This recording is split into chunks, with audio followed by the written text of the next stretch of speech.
January 28, 1945. Holtzwihr, France. Captain Thomas R. Hastings of the Army Ordnance Technical Division runs his hand along the barrel of the Browning M2 .50 caliber machine gun mounted on the burned M10 Tank Destroyer designated TD-711. This shouldn't be possible. The cyclic rate variance shouldn't exceed 50 rounds per minute from factory specifications. This is triple. The gun mount still shows heat damage from the fire that consumed the M10's engine compartment 2 days earlier. Hastings examines the feed mechanism, then removes the top cover plate. The buffer assembly gleams with fresh machine oil despite the carbon scoring on surrounding components. Someone had modified this weapon recently, very recently, within the past week based on the oxidation patterns. He measures the buffer spring with calipers. 17.2 millimeters diameter. Factory specification called for 19 millimeters. The bolt carrier shows non-standard machining marks. Hastings produces a small magnifying glass and examines the bolt face closely. The extractor has been replaced with a component machined from different steel, harder, lighter, with beveled edges that reduce friction during the extraction cycle. The implications are staggering. This modification would increase the cyclic rate from the standard 450–550 rounds per minute to somewhere between 1,100 and 1,300 rounds per minute. It would also dramatically increase the probability of catastrophic mechanical failure. The barrel could overheat and warp within 60 seconds of sustained fire. The buffer spring, weakened by reduced diameter, might fail and allow the bolt to slam backward through the receiver housing. The extractor, machined from unknown steel, might shatter and jam the weapon permanently. Hastings looks across the snow-covered field toward the tree line 300 meters distant. German dead still lie where they fell during the attack on January 26th. Company B of the 15th Infantry Regiment lost the ground immediately in front of the M10, then retook it when German forces withdrew at approximately 3:20 in the afternoon. 63 German bodies were recovered from the kill zone directly in front of the tank destroyer. Another 47 were found between the M10 and the tree line. Captain James Curry, Company B commander, had reported that 2nd Lieutenant Audie Murphy climbed onto the burning tank destroyer alone at approximately 2:20 p.m. and fired the .50 caliber continuously for nearly an hour against an estimated German force of 250 infantry supported by 6 Panzer IV tanks.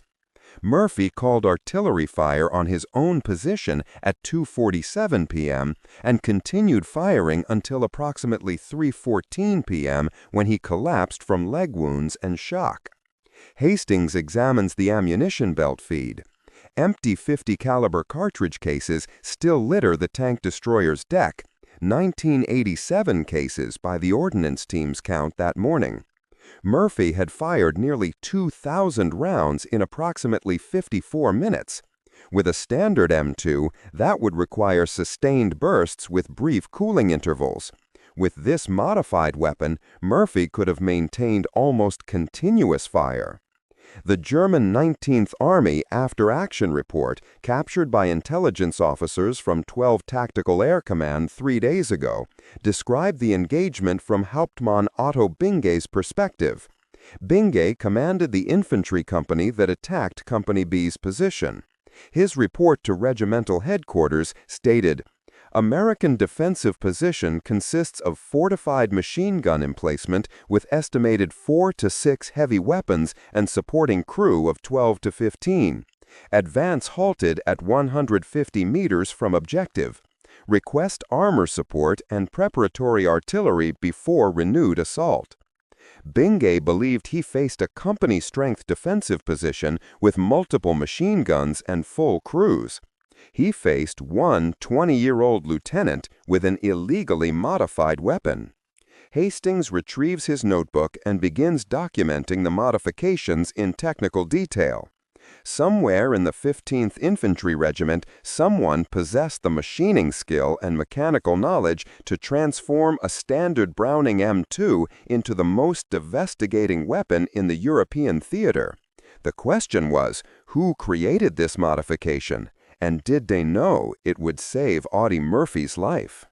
The journey to this revelation had begun 13 days earlier, on January 15, 1945, when Staff Sergeant Lattie Tipton of Company B, 15th Infantry Regiment, requisitioned a damaged M2 .50 caliber barrel assembly from the 3rd Infantry Division Supply Depot near Colmar. Tipton was a farm mechanic from Wren, Ohio, who had enlisted in October 1942 at age 24.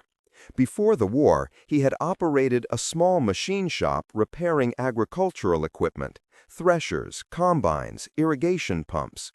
He possessed an intuitive understanding of mechanical systems and metal stress tolerances that formal engineering education rarely provided. His service record showed 3 Article 15 disciplinary actions for unauthorized modification of company weapons, including filing down M1 Garand trigger assemblies to reduce pull weight and modifying BAR buffer springs to increase cyclic rate. By January 1945, Tipton had served with Company B for 19 months. He was 2nd Lieutenant Audie Murphy's closest friend in the company. They shared a foxhole during most of the Italian campaign and throughout the advance into southern France following Operation Dragoon in August 1944. The M10 Tank Destroyer TD-711 had joined Company B's sector on January 12, 1945, as part of the defensive line established along the Ill River near Holtzwihr during the reduction of the Colmar pocket. The tank destroyer's primary armament, a 3-inch M7 gun, had been disabled by German artillery fire on January 13th, but the vehicle remained in position as a fortified observation post. Its secondary armament, the .50 caliber M2 mounted on the turret roof for anti-aircraft defense, remained fully functional. Tipton examined the .50 on January 15th and judged its standard cyclic rate inadequate for the defensive role Company B anticipated. German forces from General-Lieutenant Paul Sauer's 19th Army had been probing American positions along the Ill River since January 10th, seeking weak points for a counterattack designed to relieve pressure on German forces trapped in the Colmar pocket. Intelligence reports indicated a major German assault would come within 2 weeks. Tipton spent 3 days modifying the M2. He reduced the buffer spring diameter from 19 mm to 17.2 mm by careful lathe work, removing precisely 1.8 mm of material in a spiral pattern that maintained spring integrity while reducing resistance. He fabricated a new bolt carrier from the wreckage of a crashed P-47 Thunderbolt discovered by Company B reconnaissance patrols on January 8th. The aircraft's .50 caliber machine guns provided harder, lighter steel than Army ordnance specifications called for. The modification reduced bolt carrier mass by approximately 18% while maintaining structural integrity. Combined with reduced buffer spring resistance, this decreased the bolt cycle time from approximately 0.11 seconds to 0.05 seconds, enabling a cyclic rate increase from 550 rounds per minute to approximately 1,200 rounds per minute. Tipton completed the modification on January 18th and test-fired the weapon at 4:30 a.m. on January 19th. When German artillery bombardment provided acoustic cover. He fired a 50-round belt in 2.7 seconds. The barrel showed acceptable heat stress. The extractor held. The buffer spring compressed and recovered without deformation. The modification worked. Private First Class Anthony Abramsky, Company B's radio operator, witnessed the test firing. In a letter written to his family on February 4, 1945, Abramsky described the sound. Tipton fired Murph's 50 cal this morning, and it sounded like somebody tearing canvas, just one long brrr instead of the usual bang bang bang bang. Tipton was grinning like he just shot a 10-point buck. Tipton intended the modification for his own use. As Company B's most experienced machine gunner, he expected to man the .50 during any major German assault. The modification would provide devastating firepower against massed infantry attacks, precisely the tactical situation intelligence reports predicted. On January 23 at approximately 11:15 a.m., German artillery struck Company B's positions during a preparatory bombardment preceding a limited probing attack. One shell detonated within 3 meters of the foxhole Tipton shared with 2nd Lieutenant Murphy. Shrapnel wounds killed Tipton within minutes. Murphy sustained minor wounds to his left arm and face, but remained combat effective. Tech Sergeant Elmer Browley, Company B's senior NCO, recorded Tipton's death in the unit diary with characteristic brevity. 23 Jan 1945, 11:15 hours. SSG Tipton KIA by arty fire. Wounds to chest and abdomen. Died 11:22 hours. L. Murphy, WIA, minor, remained on duty. Tipton never told anyone about the modified .50 caliber except Abramsky, who understood nothing about the technical details. The modification remained unknown to Company B's command structure. When German forces launched their major counterattack 3 days later on January 26, the modified weapon waited on TD-711's turret roof, its capabilities undiscovered. The German counterattack on January 26, 1945, represented the final major effort by Generalleutnant Paul Sauer's 19th Army to break through American lines and relieve German forces encircled in the Colmar Pocket. Sauer's tactical headquarters had identified the Holtzwihr sector as vulnerable. Company B of the 15th Infantry Regiment held a defensive line stretching 1,400 meters with only 128 combat-effective soldiers. The mathematics favored a breakthrough. Hauptmann Otto Bingus Company from the 708th Volksgrenadier Division assembled in the Bois de Riedwehr forest beginning at 10:30 a.m. on January 26. Bingus commanded approximately 240 infantry supported by 6 Panzer IV tanks from the 654th Panzerjäger Battalion. His orders directed a frontal assault across open ground toward Company B's positions, with the objective of penetrating American lines and establishing a corridor through which German forces could withdraw from the Colmar Pocket. The terrain favored the attackers. Snow-covered fields provided 800 meters of open approach with minimal cover. Frozen ground supported the Panzer IVs. Company B's defensive positions consisted of foxholes and fighting trenches with limited overhead protection. The M10 Tank Destroyer TD-711 represented the only hardened position in the sector, but its primary gun was disabled, leaving only the .50 caliber machine gun as effective armament. At 2:05 p.m., German artillery began a 15-minute preparatory bombardment. Company B's position sustained heavy fire but remained structurally intact. At 2:15 p.m., Bingus's infantry advanced from the tree line in company strength, moving in dispersed formation behind the 6 Panzer IVs. 2nd Lieutenant Murphy commanded a platoon of 42 soldiers occupying positions approximately 200 meters behind TD-711.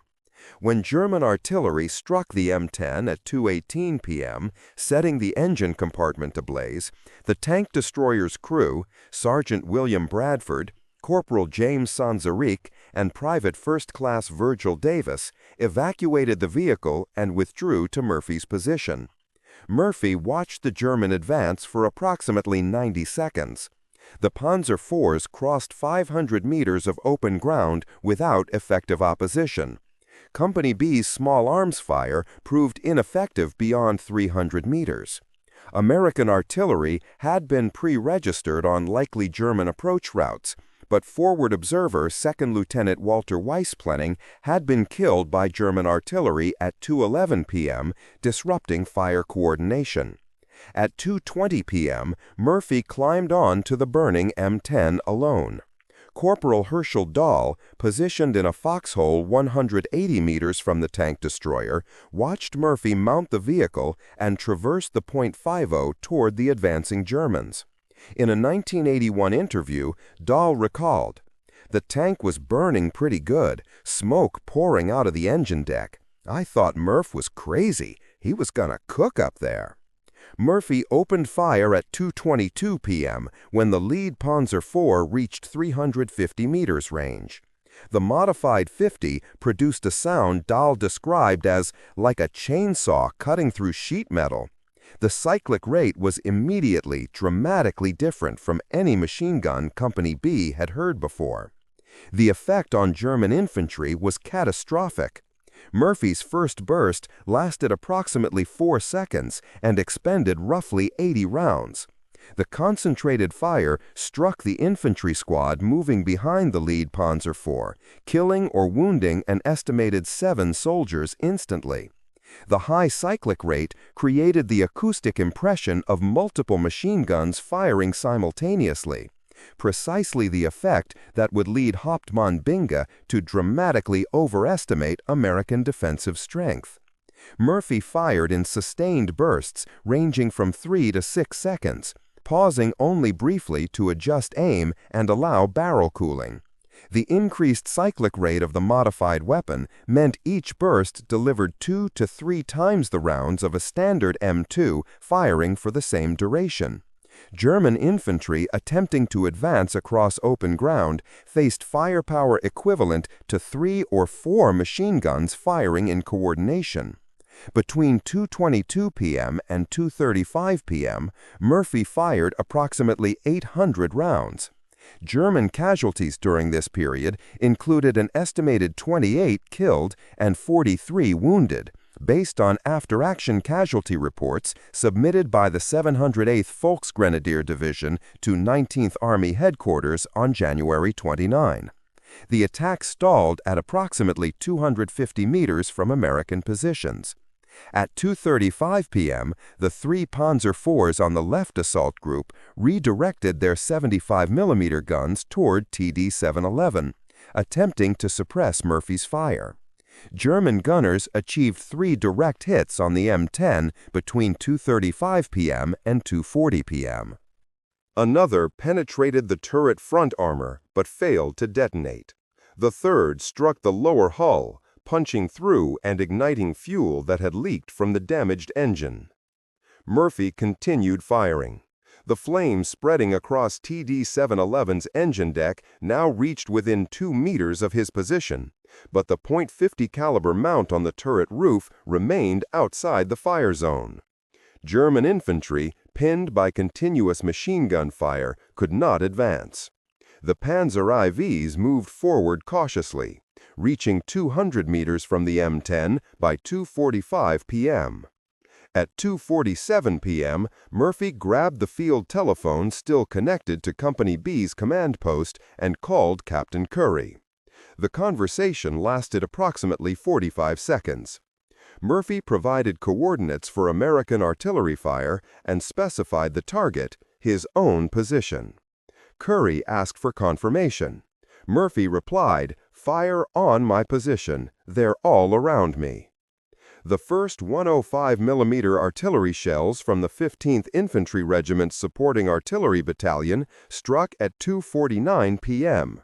Forward observer coordinates placed the impact zone within 50 meters of TD-711. Murphy continued firing the .50 caliber between artillery salvos, exploiting the brief moments when German infantry attempted to advance during gaps in the barrage.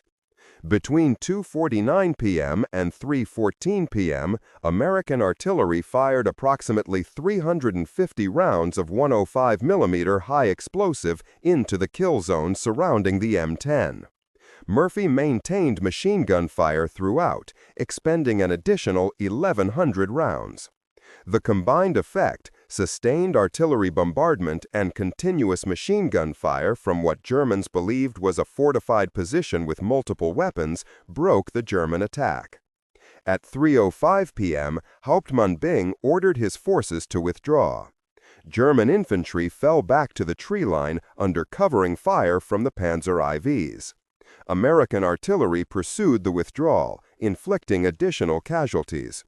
By 3:14 p.m., German forces had retreated to their assembly area in the WWII forest.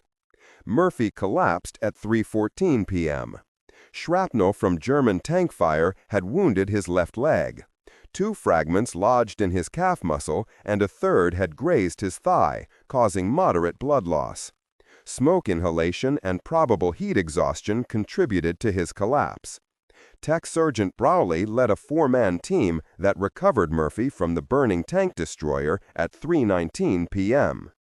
Hauptmann Bynge's after-action report, submitted to regimental headquarters at 4:45 p.m. on January 26, described his assessment of American defensive strength. Enemy position reinforced with fortified emplacement containing estimated 4 to 6 heavy machine guns. Crew strength 12 to 15 soldiers. Heavy artillery support coordinated with direct fire weapons. Assault discontinued due to insufficient armor support.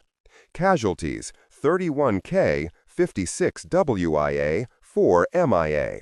Recommend preparatory bombardment with regimental artillery before renewed assault. Bynge's force had been stopped by 1 man with a modified machine gun and excellent artillery coordination. He never knew. When Captain Thomas Hastings of the Army Ordnance Technical Division arrived at Holtzwihr on January 28 to investigate reports of unusual weapon performance during the January 26 engagement, he brought specific technical expertise. Hastings held a mechanical engineering degree from MIT and had worked for Winchester Repeating Arms Company before receiving his Army commission in 1943. His specialty was small arms malfunction analysis, understanding why weapons failed and, occasionally, why they exceeded expected performance parameters. The briefing from Captain Curry provided unusual data points. Murphy had fired approximately 2,000 rounds in 54 minutes from a single 50-caliber machine gun without catastrophic weapon failure.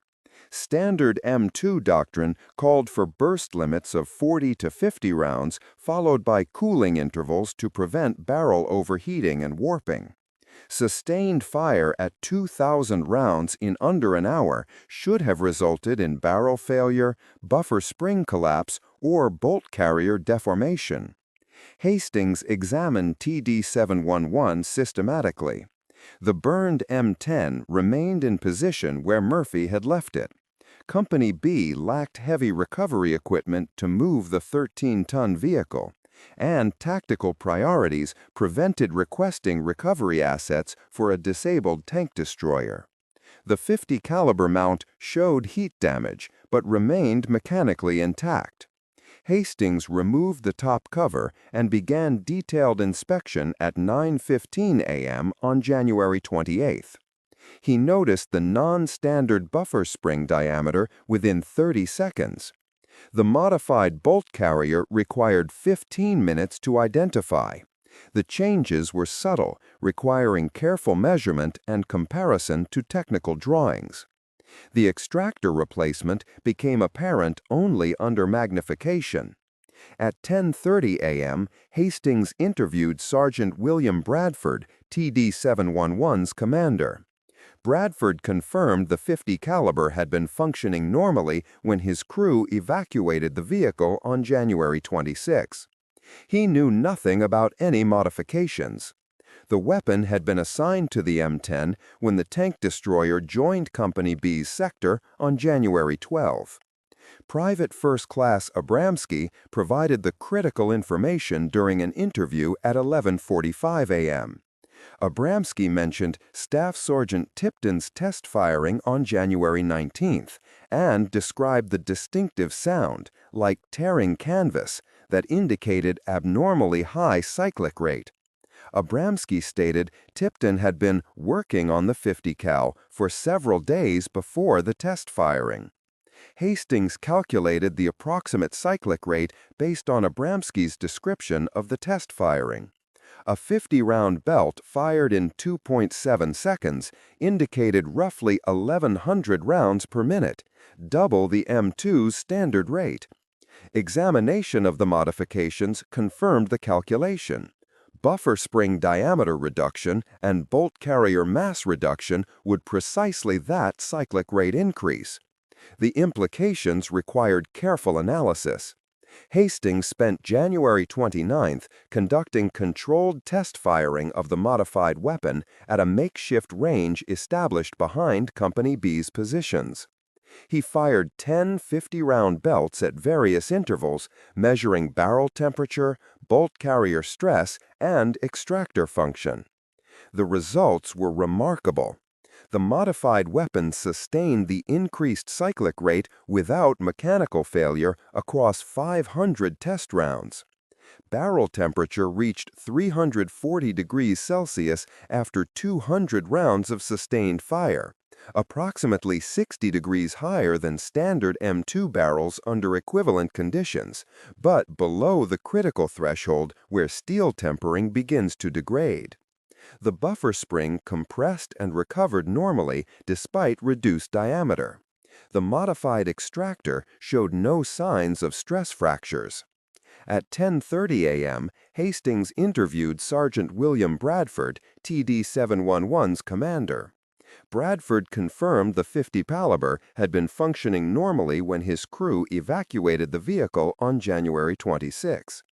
He knew nothing about any modifications. The weapon had been assigned to the M10 when the tank destroyer joined Company B's sector on January 12. Private First Class Abramsky provided the critical information during an interview at 11:45 a.m. Abramsky mentioned Staff Sergeant Tipton's test firing on January 19th and described the distinctive sound, like tearing canvas, that indicated abnormally high cyclic rate. Abramsky stated Tipton had been working on the 50 cal for several days before the test firing. Hastings calculated the approximate cyclic rate based on Abramsky's description of the test firing.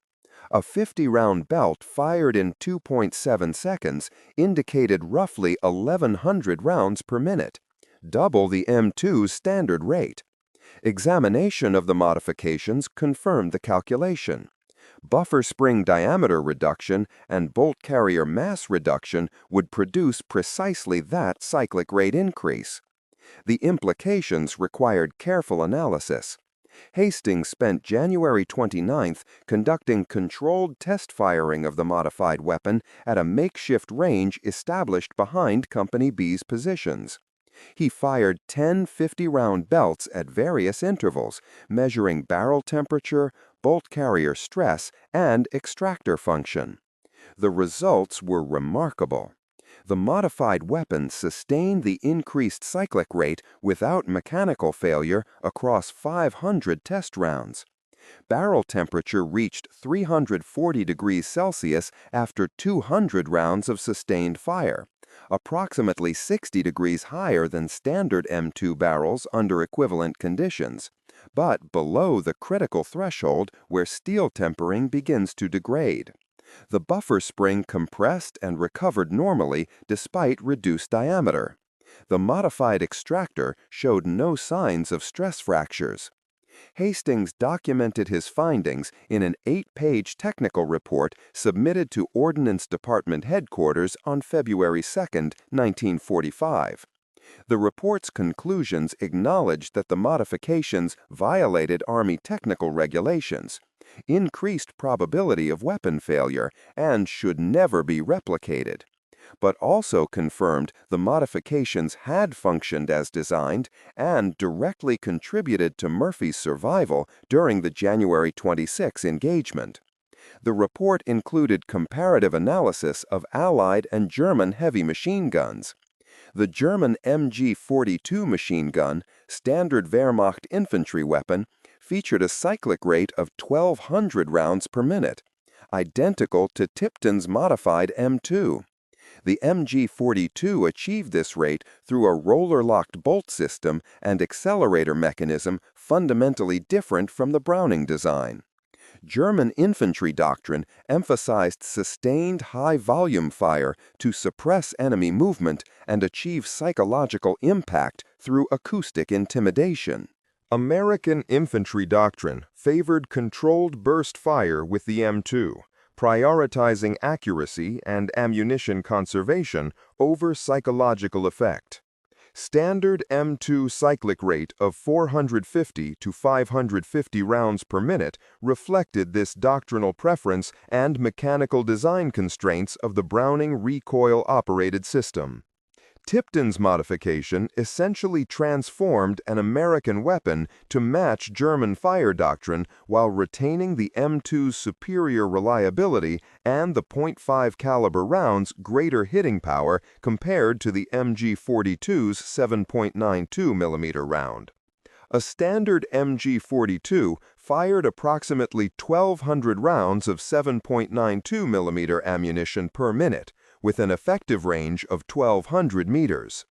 Tipton's modified M2 fired 1,200 rounds of .5 caliber ammunition per minute, with an effective range of 1,800 meters.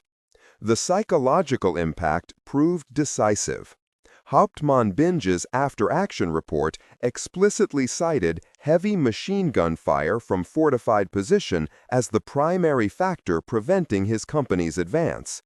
German infantry who survived the engagement reported hearing multiple machine guns firing simultaneously and estimated they faced at least 4 defensive positions with heavy weapons. The acoustic signature of sustained high cyclic rate fire created the illusion of numerical superiority. German soldiers, trained to recognize the distinctive sound of MG-42 fire at 1,200 rounds per minute, heard that same acoustic pattern from American positions and assumed they faced multiple weapons. The psychological mathematics were simple. If one MG-42 fires 1,200 rounds per minute with a distinctive tearing sound, hearing that same sound indicates one MG-42. Hearing a louder, more intense version of that sound suggests multiple weapons firing in coordination. Murphy, alone on TD-711, created the acoustic impression of a company-strength defensive position through the sheer volume and intensity of fire the modified weapon produced. German tactical doctrine taught soldiers to assess enemy strength partially through acoustic analysis, distinguishing between single weapons and multiple weapons firing simultaneously. The modified M2's cyclic rate exceeded German expectations for American weapons, leading to systematic overestimation of defensive strength. Tech Sergeant Browley, who observed the engagement from Company B's command post 220 meters from TD-711, later stated, "I thought we had another tank destroyer supporting Murph that I didn't know about. The fire was so heavy and continuous, I couldn't believe it was just one gun." If German company commanders overestimated American strength, German regimental commanders compounded the error. Binge's report requesting armor support and regimental artillery before renewed assault reached headquarters at 4:45 p.m. on January 26. Regimental staff officers, reading Binge's assessment of fortified position with 4 to 6 heavy machine guns, determined the Holtzwihr sector was too strongly defended for breakthrough operations. They redirected subsequent attacks to different sectors, seeking easier penetration points. The 19th Army's offensive planning for January 27 to 29 avoided the Holtzwihr sector based on Binge's strength assessment. Company B faced no major attacks during this period. By January 30, American reinforcements had arrived and the tactical situation had stabilized. The window for German breakthrough had closed, partially because German commanders believed they faced a fortified strongpoint where they actually faced one lieutenant with a modified machine gun. Captain Hastings concluded his report with qualified praise for Tipton's technical skill and unqualified recognition that the modification had saved Murphy's life. The report noted, "The mechanical modifications to the M2.5 caliber machine gun demonstrate sophisticated understanding of weapon mechanics and material science. While such modifications cannot be officially condoned due to increased failure probability, the tactical effectiveness during the engagement of 26 January 1945 was exceptional. Estimated enemy casualties directly attributable to the modified weapon exceed 60 Ki and 90 WIA. The psychological impact on enemy tactical decision-making proved equally significant." The report recommended no disciplinary action against Murphy or Company B's command structure, as the modification had been completed without their knowledge by Staff Sergeant Tipton, who was killed before the weapon's modified capabilities became apparent. The report suggested, carefully, that similar modifications by qualified armorers might provide tactical advantages in specific defensive scenarios, but emphasized the increased maintenance requirements and failure probability. Army Ordnance Department headquarters filed the report and took no further action. The modified M2 remained on TD-711 until the tank destroyer was recovered for salvage on February 15, 1945. The weapon was shipped to Aberdeen Proving Ground in Maryland for detailed technical analysis, where it remained in storage until 1958 when it was destroyed during routine disposal of obsolete equipment. Lattie Tipton received no recognition for the modification. His service record listed his death on January 23, 1945, with standard notation, "Killed in action by enemy artillery fire." No mention of weapon modifications appeared in any official documentation.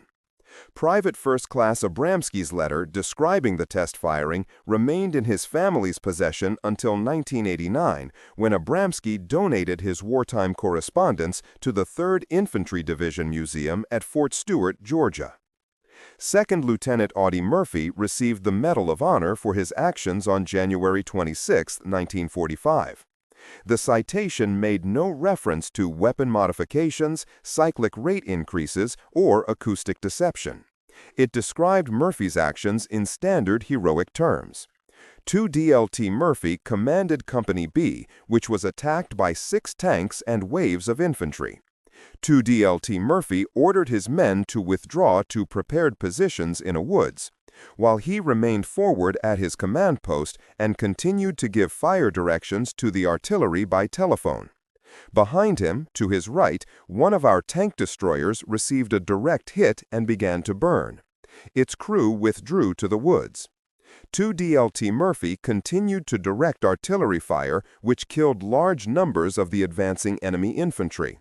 With the enemy tanks abreast of his position, 2 DLT Murphy climbed on the burning tank destroyer, which was in danger of blowing up at any moment, and employed its .50 caliber machine gun against the enemy. He was alone and exposed to German fire from 3 sides, but his deadly fire killed dozens of Germans and caused their infantry attack to waver. The enemy tanks, losing infantry support, began to fall back. The citation was accurate. It simply did not mention that Murphy's deadly fire was 3 times deadlier than German forces had any reason to expect. The Browning M2 .50 caliber machine gun entered service with the United States Army in 1933 after 13 years of development by designer John Moses Browning and refinement by Colt's Patent Firearms Manufacturing Company. The weapon's design specifications prioritized reliability, sustained fire capability, and ammunition interchangeability across multiple platforms, including aircraft, vehicles, and infantry positions. The M2's operating system employed short recoil operation with a vertically sliding breech lock. When fired, barrel and bolt recoiled together for approximately 13 millimeters before the breech lock dropped and allowed the bolt to continue rearward while the barrel returned to battery position. The bolt extracted and ejected the spent cartridge, compressed the buffer spring, then traveled forward under spring pressure, chambering a new round and locking into battery position before the firing pin struck the primer. This complete cycle required approximately 0.11 seconds at standard specifications, producing a cyclic rate of 450 to 550 rounds per minute, depending on ammunition type and environmental conditions. Army Ordnance specified this rate deliberately. Higher cyclic rates increased barrel wear, ammunition consumption, and probability of mechanical failure. Lower rates reduced suppressive effect and responsiveness in rapidly evolving tactical situations. The buffer spring represented the critical component controlling cyclic rate.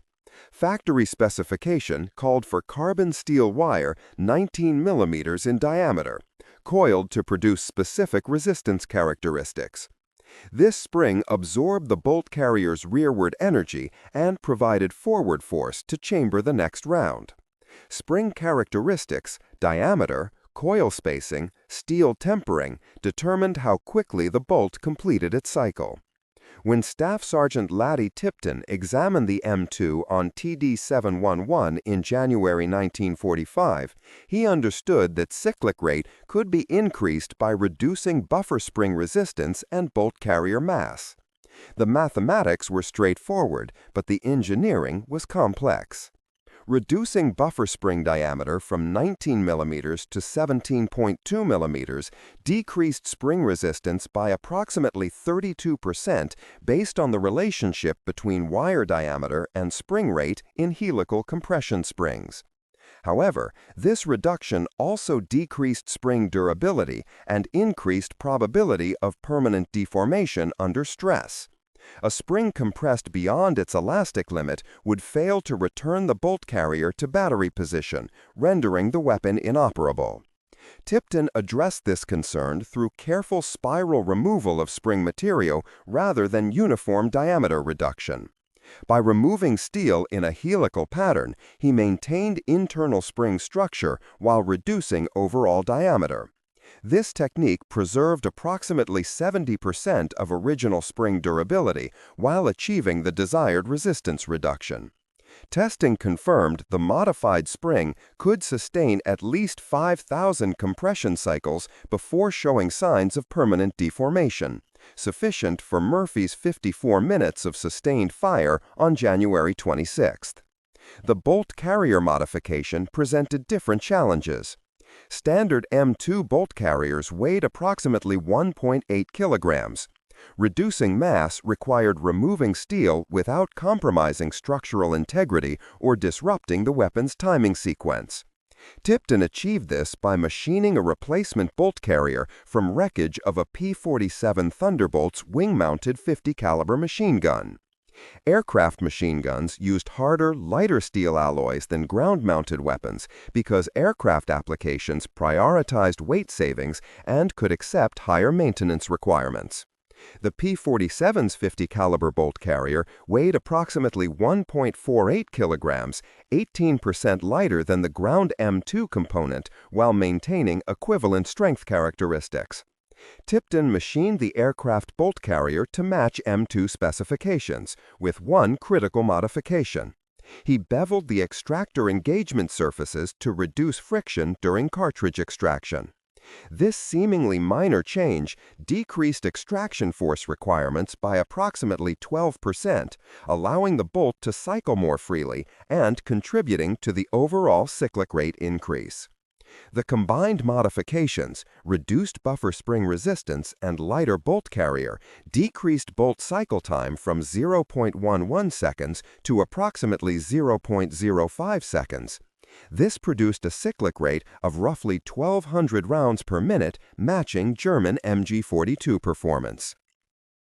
The design choice reflected specific tactical requirements. Company B's defensive positions along the Eel River near Holtzwihr faced the constant threat of German infantry assault across open ground. German tactical doctrine favored mass infantry attacks supported by armor, exploiting numerical superiority to overwhelm defensive positions through sustained pressure. American defensive doctrine countered through superior firepower, fewer soldiers firing more effective weapons to achieve casualty rates that broke enemy attacks before they reached American positions. A standard M2 firing 550 rounds per minute could engage approximately 9 targets per minute with 6-round bursts, the minimum burst length Ordnance Department testing determined necessary to achieve reliable suppression or casualties against infantry targets at 300 to 400 meters range. This engagement rate provided adequate firepower against company-size attacks, 120-200 infantry, when multiple machine guns coordinated fire. A modified M2 firing 1,200 rounds per minute could engage approximately 20 targets per minute with 6-round bursts, more than double the standard engagement rate. This firepower multiplication allowed a single weapon to achieve suppressive effect equivalent to 2 or 3 standard machine guns, making it particularly valuable in situations where defensive positions held insufficient crew-served weapons to cover assigned sectors. Tipton anticipated exactly this situation. Company B's 128 soldiers held a 1,400-meter defensive line, approximately 11 meters of front per soldier. Standard infantry doctrine called for 1 heavy machine gun per 200 meters of front, suggesting Company B required 7 machine guns for adequate coverage. The company possessed 4 M1919 .30 caliber machine guns and the single .50 caliber on TD 711, insufficient for doctrinal requirements. The modified .50 caliber partially addressed this shortfall by providing firepower equivalent to 3 standard machine guns from a single position. Tipton intended to man the weapon himself during anticipated German assaults, using the increased cyclic rate to cover a wider sector and engage more targets than standard M2 capabilities allowed. The modification's illegality stemmed from Army regulations prohibiting unauthorized alterations to issued equipment. Weapons modifications required formal approval through Ordnance Department channels, extensive testing, and documentation before field implementation. Tipton bypassed this process entirely, conducting his own testing and implementing modifications based on personal judgment rather than institutional approval. This approach carried significant risks. If the modification failed during combat, it might render the weapon inoperable at a critical moment, potentially causing casualties among the soldiers depending on the weapon for fire support. If the modification succeeded but caused unintended consequences, excessive barrel wear, premature parts failure, ammunition feeding problems, it might create maintenance burdens or tactical vulnerabilities Company B could not afford. Tipton accepted these risks because he understood the tactical mathematics. Company B faced numerically superior German forces with insufficient heavy weapons. A modified machine gun that worked provided capabilities the company desperately needed. A modified machine gun that failed left Company B no worse off than before, since standard weapons already provided inadequate firepower for the assigned defensive sector. The parallel to German design philosophy was instructive. German military engineering consistently prioritized tactical effectiveness over reliability, accepting higher maintenance requirements and greater mechanical complexity to achieve superior performance. The MG-42's 1,200 rounds per minute cyclic rate required careful maintenance and frequent barrel changes, but provided devastating suppressive fire that shaped German defensive doctrine throughout the war. The Panther tank's sophisticated suspension and powerful 75mm gun demanded extensive maintenance but delivered battlefield performance that frequently overcame American numerical superiority. American design philosophy favored reliability over peak performance. The M4 Sherman tank was mechanically simpler and more reliable than German armor, but less capable in direct combat. The M1 Garand rifle was heavier and less sophisticated than German designs, but functioned reliably under conditions that disabled more complex weapons. The standard M2 sacrificed cyclic rate for sustained fire capability and mechanical durability. Tipton's modification represented a hybrid approach, accepting German performance standards while maintaining American reliability through careful engineering. His spiral spring reduction technique and aircraft bolt carrier substitution achieved increased cyclic rate without the wholesale redesign that German engineers employed in the MG42. The modification exploited existing M2 design margins, pushing components closer to their stress limits but not beyond failure thresholds. This approach succeeded because Tipton understood both the weapon's mechanical limits and the tactical requirements those mechanics must serve. He was neither a trained engineer following institutional procedures nor an amateur tinkerer making random changes. He was a skilled mechanic with combat experience, modifying a weapon he understood intimately to address a tactical problem he had personally observed. The fact that Murphy, not Tipton, ultimately used the modified weapon represented battlefield chance, the random distribution of casualties that determines who lives, who dies, and who inherits the tools the dead leave behind. Tipton created the modification for himself. Murphy inherited it when German artillery killed Tipton 3 days before the modification's capabilities became tactically decisive.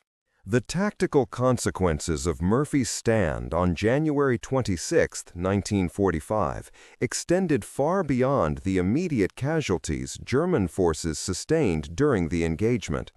Hauptmann Otto Binge's company suffered 31 killed, 56 wounded, and 4 missing from the assault on Company B's positions. These casualties represented approximately 37% of Binge's effective strength, a loss rate that rendered the unit combat ineffective and required extensive reinforcement before resuming offensive operations. More significantly, Binge's after-action report influenced German tactical planning for subsequent operations in the Holtzwihr sector. His assessment that American positions included fortified emplacement with 4 to 6 heavy machine guns led regimental staff officers to classify the sector as heavily defended and unsuitable for breakthrough operations without substantial artillery preparation and armor support. The 708th Volksgrenadier Division's operational records for January 27 to 29, 1945 show planned attacks redirected away from the Holtzwihr sector toward positions held by other American units. These redirected attacks achieved limited success but failed to achieve the breakthrough German commanders sought. By January 30, American reinforcements had arrived in sufficient strength to stabilize the entire defensive line, closing the window for German counterattacks. The operational mathematics suggested a stark possibility. If Binge's assault on January 26 had succeeded in penetrating Company B's positions, German forces might have achieved the breakthrough that would have allowed trapped units to escape the Colmar pocket. This outcome would have extended the campaign in Alsace by weeks and potentially inflicted thousands of additional casualties on both sides. Murphy's action, amplified by Tipton's modification, prevented this outcome. The modified weapon's firepower created sufficient casualties and psychological impact to halt the German assault at the critical moment when breakthrough seemed possible. The acoustic deception convinced German commanders they faced stronger defenses than actually existed, leading to tactical decisions that preserved American defensive integrity. Company B sustained 6 casualties during the January 26th engagement. Murphy wounded, 2 soldiers killed by German artillery, 3 wounded by small arms fire. German forces sustained approximately 91 casualties by American casualty assessment, 31 killed, 56 wounded, 4 missing. The exchange ratio of approximately 15-1 in Company B's favor represented exceptional defensive effectiveness attributable primarily to Murphy's machine gun fire and coordinated artillery support. Lieutenant Colonel Keith Ware, commander of the 15th Infantry Regiment's 1st Battalion, visited Company B's positions on January 27 to assess the tactical situation and interview participants in the previous day's engagement. Ware's report to regimental headquarters noted, "To Lieutenant Murphy's action prevented enemy penetration of B Company sector and maintained defensive line integrity. Enemy casualties from single defensive position indicate exceptional marksmanship and weapon effectiveness. Recommend immediate award recommendation for valor." The Medal of Honor nomination process began on January 28 when Captain Curry submitted initial documentation to battalion headquarters. The nomination included statements from Tech Sergeant Brawley, Corporal Dahl, Private First Class Abramsky, and 7 other Company B soldiers who witnessed Murphy's action.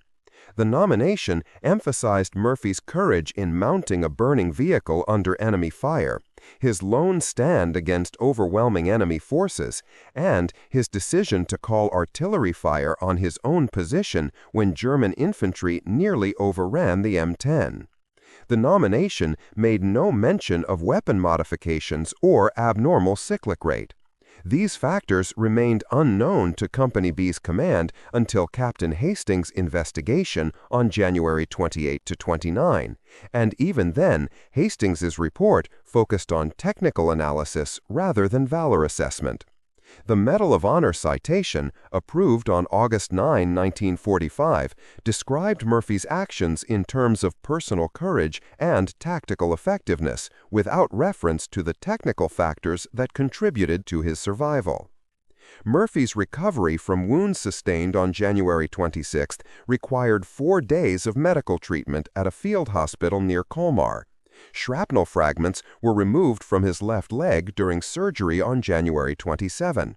He returned to Company B on January 31 and resumed command duties on February 2.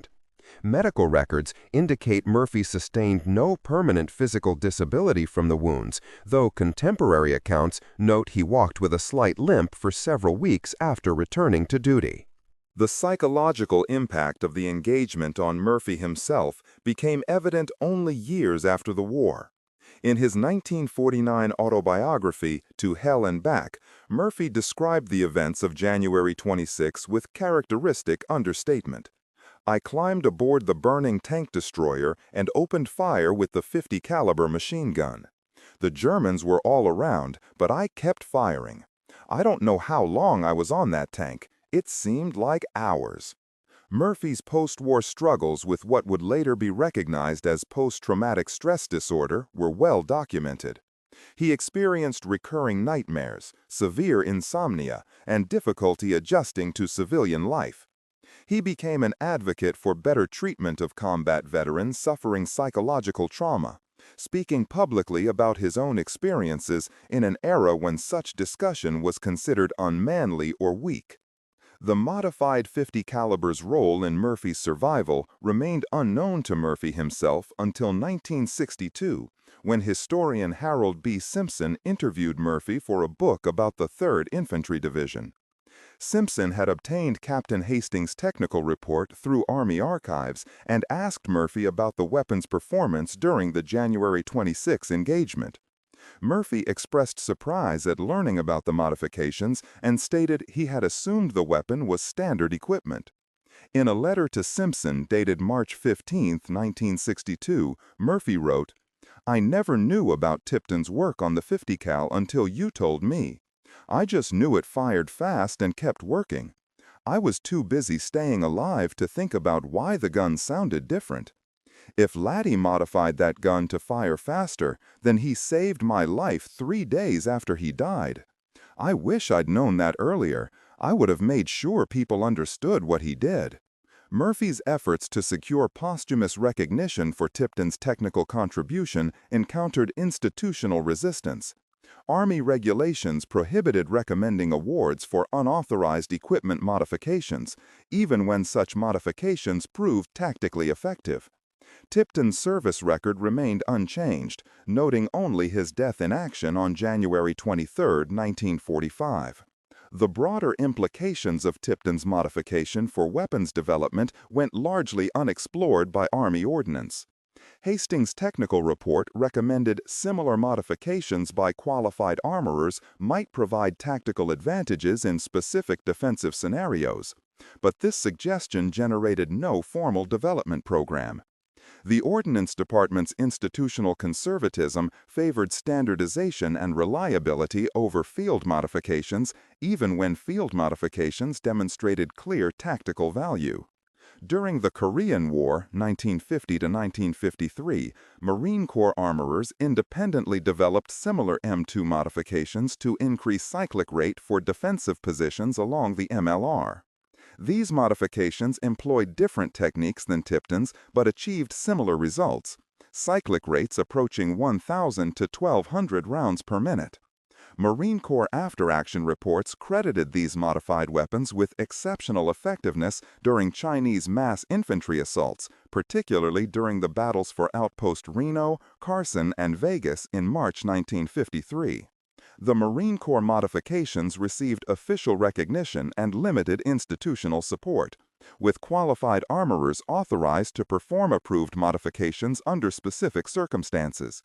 This represented a shift from the Army's position during World War II, when unauthorized modifications remained prohibited regardless of tactical effectiveness.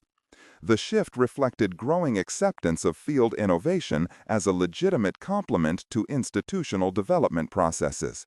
Modern special operations doctrine explicitly incorporates field modification principles in weapons development and employment.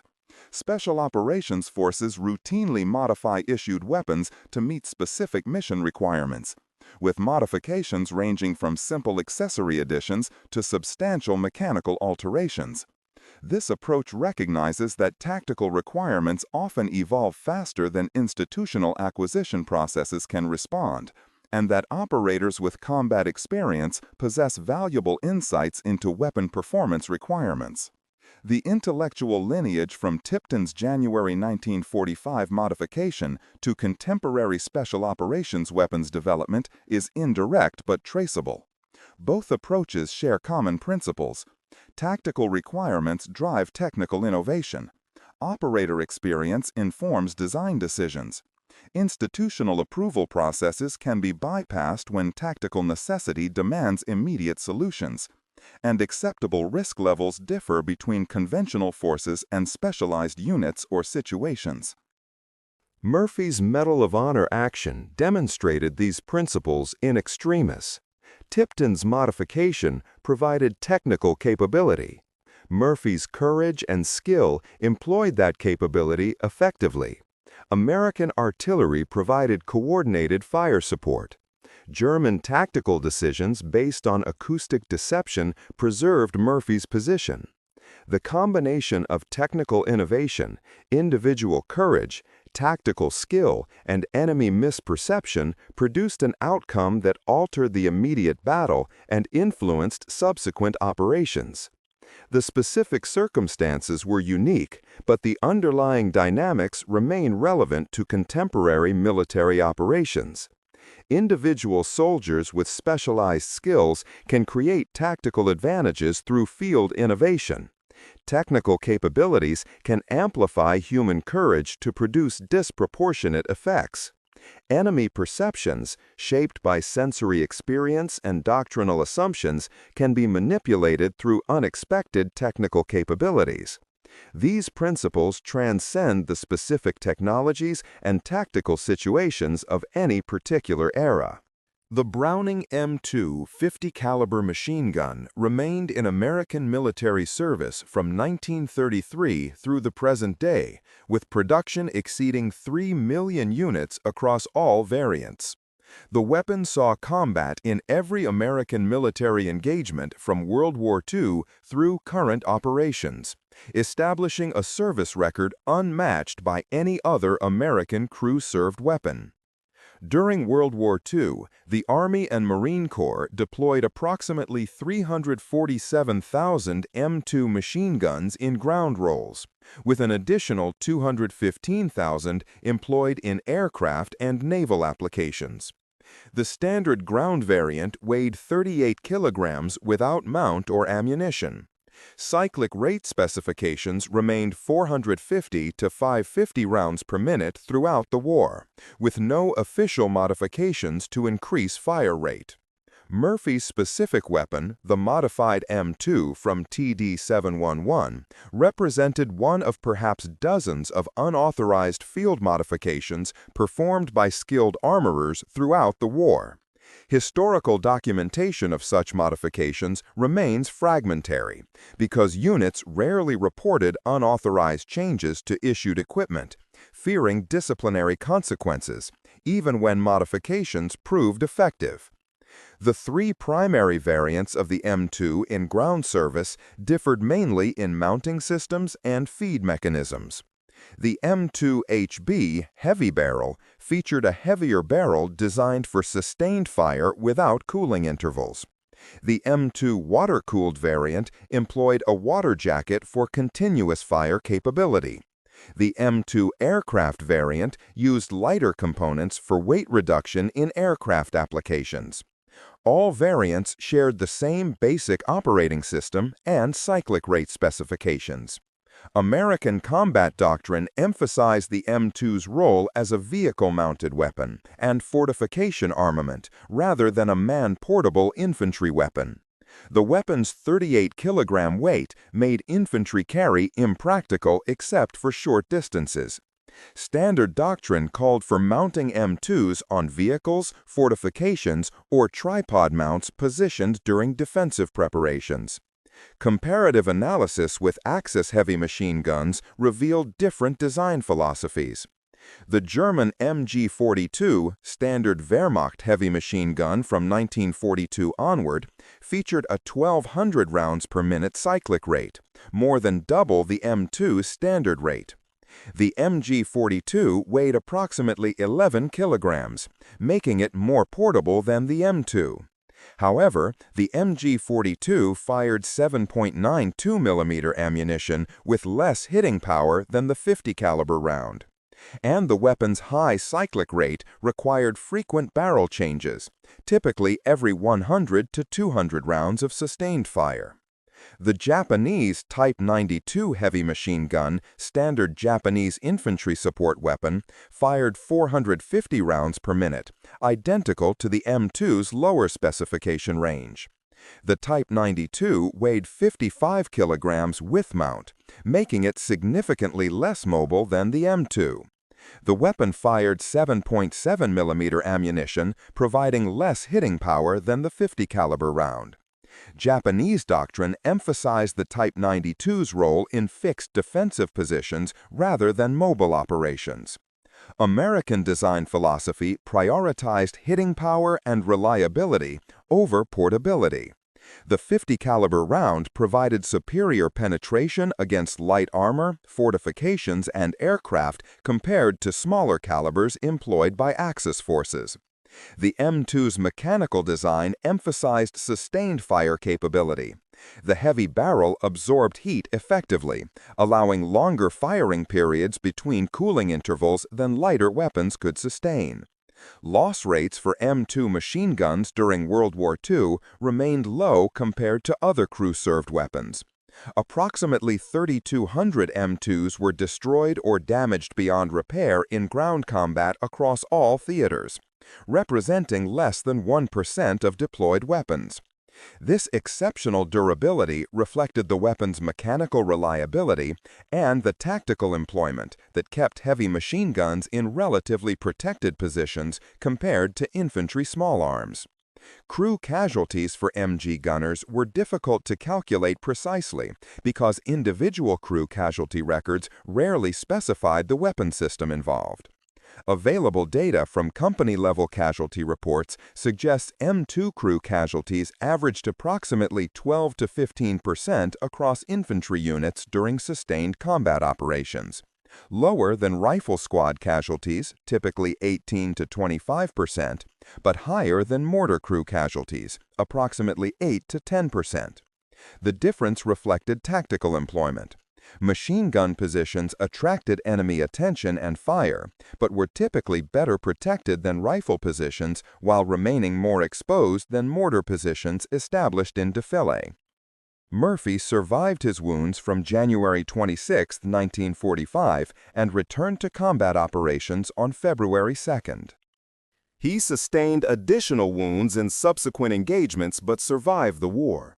He received the Medal of Honor, Distinguished Service Cross, 2 Silver Stars, Legion of Merit, 2 Bronze Stars with V device, 2 Purple Hearts, and numerous other American and foreign decorations, making him one of the most decorated American soldiers of World War II. Tipton received no decorations for his modification of the M2 machine gun. His service record noted his death on January 23, 1945, and his prior decorations including the Bronze Star for Valor in Italy. His family received standard death benefits and notification. No official documentation acknowledged his technical contribution to Murphy's Medal of Honor action. The philosophical difference between American and Axis heavy weapons design reflected broader differences in military doctrine and national priorities. American doctrine emphasized protection of soldiers through superior equipment, accepting weight and complexity penalties to reduce casualties. German doctrine prioritized tactical effectiveness, accepting higher casualties as necessary to achieve battlefield objectives. Japanese doctrine subordinated individual survival to mission accomplishment, explicitly accepting near total casualties as acceptable if strategic objectives were achieved. These philosophical differences manifested in specific design choices. American armored vehicles featured heavier armor and better crew protection than Axis equivalents, at the cost of higher rate and reduced mobility. American aircraft emphasized armor protection and redundant systems, accepting performance penalties to improve crew survival rates. American infantry weapons prioritized reliability and sustained fire capability over peak performance. The results validated American design philosophy in the material conditions of World War II. American forces achieved favorable casualty exchange ratios against Axis forces in most engagements, reflecting superior equipment that kept American soldiers alive and combat effective longer than their opponents. American industrial capacity permitted the production of heavier, more complex equipment that less industrialized nations could not match. American logistics systems supported the deployment and maintenance of sophisticated equipment across global distances.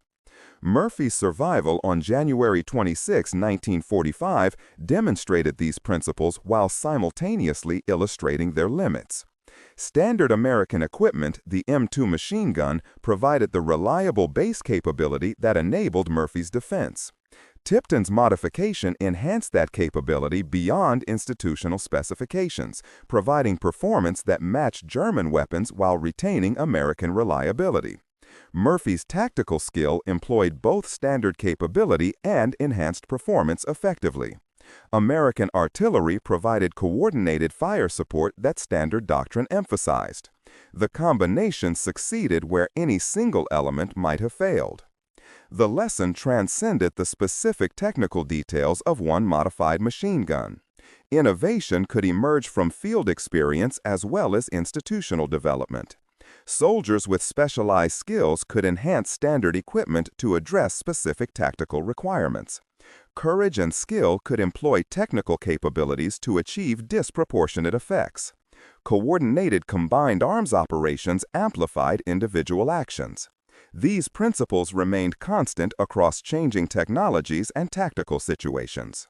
January 28, 1945. Holtzwihr, France.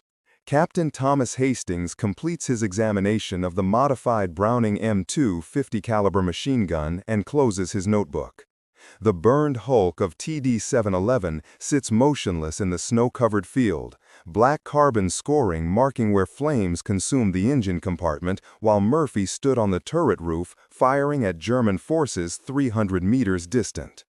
Hastings looks toward the tree line where German forces assembled for their assault 2 days earlier. The bodies have been recovered, but the snow shows dark stains where casualties fell. He counts the impact points mentally. 63 within direct line of sight from the M10, another 47 scattered across the approach route. Murphy had fired approximately 2,000 rounds in 54 minutes, roughly 1 casualty per 22 rounds fired. For a single weapon engaging targets at 200-400 meters range under combat stress, the ratio suggested exceptional accuracy or exceptional volume of fire. With this weapon, Murphy achieved both. The field telephone still hangs from the M10's turret where Murphy left it on January 26. Hastings lifts the receiver and hears the buzz of the active line. Someone at Company B's command post has maintained the connection, perhaps out of sentiment, perhaps from simple oversight. He hangs up without speaking. German forces never realized they faced one man. Hauptmann Binge's report described fortified emplacement with 4 to 6 heavy machine guns. Regimental staff officers redirected subsequent attacks based on this assessment. Company B held their sector without major assault for the remainder of the Comar Pocket campaign. American forces eliminated the German salient by February 9, 1945, capturing or destroying the remaining trapped units. The modified weapon achieved its designer's intention, devastating firepower that created tactical advantage from technical innovation. Tipton never knew his modification would save his friend's life. Murphy never knew his survival depended partially on unauthorized technical changes made by a dead man. German forces never knew they retreated from one lieutenant rather than a company strength position. The weapon itself remained silent on these ironies. In the broader accounting, the engagement at Holtzwihr represented a microscopic fragment of World War II's vast scope. 6 million American military served during the war. 16 million Americans wore uniforms. More than 400,000 Americans died in combat or from war-related causes. Murphy's action on January 26, 1945, saved perhaps dozens or hundreds of American lives by preventing German breakthrough in the Holtzwihr sector. This outcome merited recognition but remained one among thousands of similar actions across multiple theaters. What distinguished Murphy's action was not uniqueness, but documentation. Most extraordinary battlefield actions remained anonymous, witnessed by too few survivors, or occurring in circumstances where detailed recording proved impossible. Murphy's action occurred near American positions where multiple witnesses observed the engagement. The M10's field telephone connection enabled real-time command post monitoring of Murphy's artillery direction. German after-action reports survived capture and provided enemy perspective. Hastings' technical investigation documented the weapon's modifications. The convergence of documentation preserved details that usually vanish in combat's chaos. The story that emerged from this documentation revealed fundamental truths about warfare's human dimensions. Technical innovation mattered. Tipton's modification provided capabilities that standard equipment lacked. Individual courage mattered. Murphy's willingness to stand alone on a burning vehicle under enemy fire exemplified valor in its purest form. Tactical skill mattered. Murphy's effective employment of the weapon and coordination with artillery demonstrated professional competence. Institutional support mattered. American artillery provided responsive fire support that amplified Murphy's individual action. Enemy perception mattered. German misassessment of American strength influenced tactical decisions that shaped subsequent operations. No single factor determined the outcome. The modification without Murphy's courage would have remained unused potential. Murphy's courage without the modification might have ended in his death rather than German retreat. Effective employment without artillery support might have delayed but not prevented German breakthrough. Artillery support without Murphy's holding action might have arrived too late. Each element complemented the others, creating an outcome greater than any single contribution. The lesson extended beyond World War II's specific circumstances to enduring principles of military effectiveness. Wars are fought with equipment, but won by people employing that equipment effectively under impossible stress. Innovation emerges from necessity when soldiers confront tactical problems that standard doctrine doesn't address. Courage manifests not as fearlessness, but as effective action despite overwhelming fear. Victory results from countless individual decisions and actions that accumulate into strategic outcomes. Murphy received recognition that Tipton never did. This asymmetry reflected institutional limitations rather than judgment of relative contribution. Courage under fire was observable and documentable in ways that quiet technical innovation was not. Medal of Honor citations described actions witnessed by multiple soldiers and recorded in official records. Technical innovations by junior enlisted personnel typically remained undocumented in official records, particularly when those innovations violated regulations. The irony was complete. The machine gun that made Murphy's action successful existed only because a staff sergeant violated Army regulations, employed skills learned in civilian life, and died 3 days before his work proved decisive. The machine gun that convinced German forces they faced overwhelming defensive strength was operated by one lieutenant who didn't know it had been modified. The action that prevented German breakthrough and potentially saved hundreds of American lives succeeded through a combination of individual courage, technical innovation, tactical skill, and enemy misperception. Precisely the complex interaction of factors that characterizes warfare's human dimension. Staff Sergeant Lattie Tipton's name appears on the Bronze Star Roll for actions in Italy. His modification of the M2 machine gun appears in one 8-page technical report filed in Army Ordnance Archives. His death appears in Company B's unit diary with standard notation. His contribution to Murphy's Medal of Honor action appears nowhere in official records. Second Lieutenant Audie Murphy received every decoration American military service could provide. His action on January 26, 1945, entered military history as exemplary individual courage under impossible odds. The modified weapon that enabled his survival merited a footnote. The examination of the modified M2 at Clark Field provided final technical confirmation of what happened on January 26 near Holtzwihr, France. The weapon was not defective. It was brilliantly modified to achieve specific tactical effects. Those effects included firepower that matched German weapons, acoustic signature that deceived enemy commanders, and reliability that sustained 54 minutes of continuous operation under combat stress. The modification accomplished every goal Tipton intended, plus one he never anticipated, saving his friend's life. And in that single fact lies the entire story of how individual soldiers with specialized skills can create tactical advantages through field innovation. How technical capabilities amplify human courage to produce disproportionate effects. How enemy perceptions shaped by sensory experience can be manipulated through unexpected capabilities. And how the difference between impossible courage and certain death can be a friend who knew how to make a machine gun sing faster than any gun in the European theater. The burned M10 remained at Holtzwihr until February 15, 1945. The modified 50 went to Aberdeen Proving Ground for analysis. Tipton went home to Ohio in a flag-draped casket.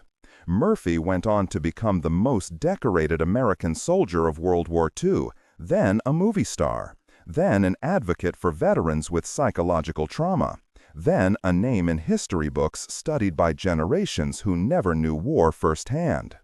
The lesson remains. Sometimes history pivots on unauthorized modifications made by skilled mechanics who die before seeing their work matter. Sometimes one man with the right weapon defeats an entire company. Sometimes the difference between breakthrough and defeat is 22 seconds of cyclic rate advantage, creating the acoustic illusion of numerical superiority. And sometimes the greatest acts of courage depend on gifts from dead friends who modified weapons in violation of regulations, because they understand that survival requires more than standard equipment provides. The M2 50 caliber machine gun remains in American service 80 years after its introduction, still firing at 450 to 550 rounds per minute, still weighing 38 kilograms, still providing reliable heavy firepower across every battlefield where American forces deploy. Thousands of soldiers have carried it, fired it, maintained it, and depended on it. One of them stood alone on a burning tank destroyer and used it to defeat an entire German company because his dead friend made it sing 3 times faster than institutional specifications allowed. That is the story of January 26, 1945, near Holtzwihr, France. That is the story Captain Hastings documented in 8 pages that military historians largely ignored. That is the story that explains why German forces never understood why their company couldn't advance against one American soldier on a burning tank.